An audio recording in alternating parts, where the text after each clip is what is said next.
Sabe o que realmente sustenta um relacionamento de crescimento espiritual? Hoje, a gente vai mergulhar na arquitetura do discipulado para entender quais são os elementos-chave que constroem conexões capazes de transformar vidas. Tudo isso com base em um guia super prático sobre o assunto. Vamos nessa? Para começar, o que é discipulado, afinal? Na sua essência, é um tipo de mentoria espiritual. E olha que interessante, a própria palavra mentor vem lá da mitologia grega. Mentor era o conselheiro a quem Ulisses confiou a formação do filho dele, o Telêmaco.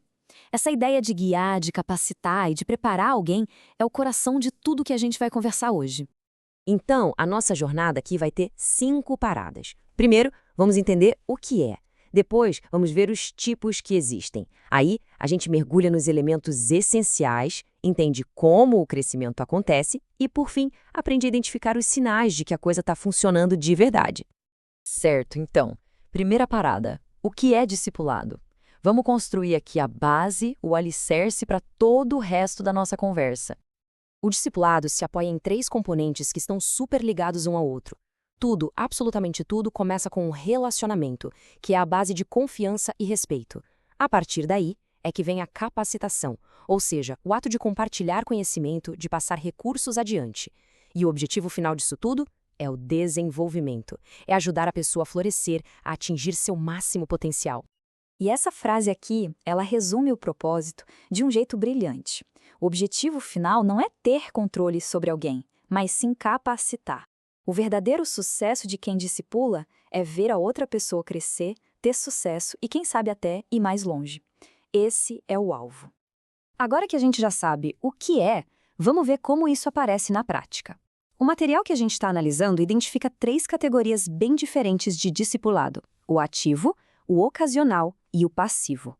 O mais legal desse slide é como ele deixa as coisas claras. O ativo é aquele acompanhamento de perto, contínuo e intencional, tipo o que Barnabé fez com Paulo. Já o ocasional é mais pontual, sabe? Aquele conselho específico que Jetro deu para Moisés bem no momento de crise.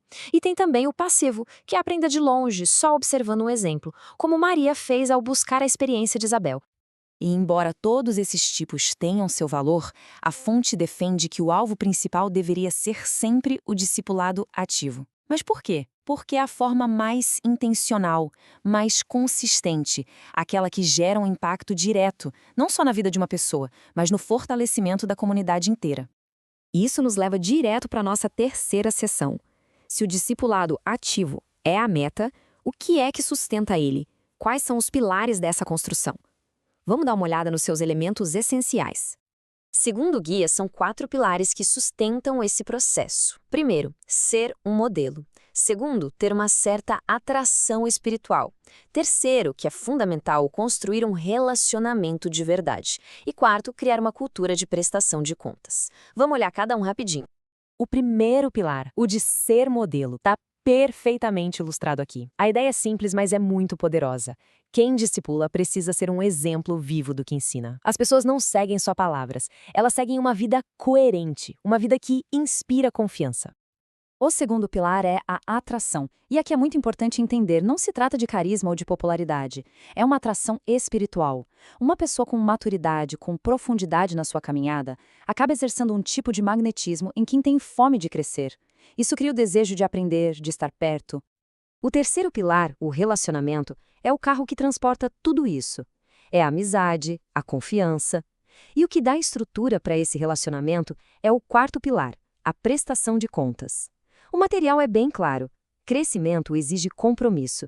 Ter alguém para prestar contas das metas, dos planos, isso quebra o ciclo de inconstância e fortalece a jornada. Ok, já vimos os pilares que seguram a estrutura. Mas como é que a transformação acontece de fato? Na nossa quarta sessão, a gente vai analisar o processo dinâmico do crescimento espiritual. Crescimento não acontece por acaso, né? Ele é impulsionado por 3 fatores.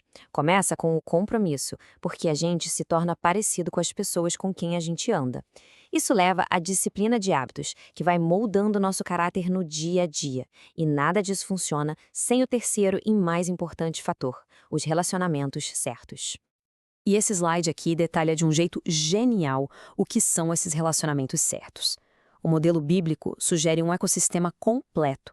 Todo mundo precisa de um Paulo, alguém que mentoreia, que puxa para cima. Precisa também de um Barnabé, um parceiro para caminhar do lado. E precisa de um Timóteo, alguém para ensinar e guiar, o que acaba solidificando o nosso próprio aprendizado. Então, o ponto central é esse. Não se trata de escolher um ou outro. Para um crescimento equilibrado, para uma vida espiritual saudável, o material argumenta que é preciso ter esses 3 tipos de relacionamento acontecendo ao mesmo tempo. Finalmente, chegamos na nossa última sessão. Como saber se um discipulado está dando certo? Vamos olhar para os resultados visíveis, os sinais de que uma relação de mentoria é realmente sólida. A fonte nos dá 5 sinais bem claros, quase um checklist, de um relacionamento saudável. Existe prazer mútuo? Há respeito? As pessoas se sentem como uma equipe? A confiança é sólida? E, por fim, existe reciprocidade? Vamos ver cada um deles. Os 2 primeiros sinais são a base de tudo. O prazer mútuo é simplesmente querer estar juntos sem que isso seja uma obrigação ou um peso. E o respeito é a valorização genuína da outra pessoa, uma consideração que forma um alicerce de qualquer relação que queira ser saudável. Já o sentimento de equipe nasce das batalhas que são enfrentadas em conjunto. É um vínculo que se forma nas dificuldades superadas lado a lado. E a confiança? Bom, a confiança é a moeda do relacionamento. É o que permite que exista vulnerabilidade e profundidade. Sem ela, tudo fica na superfície. E essa citação poderosa nos leva ao último sinal, a reciprocidade.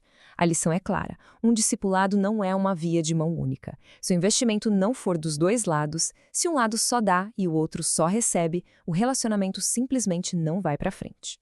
Então, como colocar tudo isso em prática? O guia nos deixa com 4 ações bem claras: construir relacionamentos autênticos, ser um modelo íntegro, buscar conexões que realmente edificam e criar sistemas claros de responsabilidade mútua. E para a gente fechar, fica uma pergunta para reflexão. Olhando para a própria jornada, qual dessas figuras relacionais pode estar faltando? Quem seria o Paulo, o Barnabé ou o Timóteo na vida de cada um? Identificar essa necessidade pode ser o próximo passo crucial no crescimento.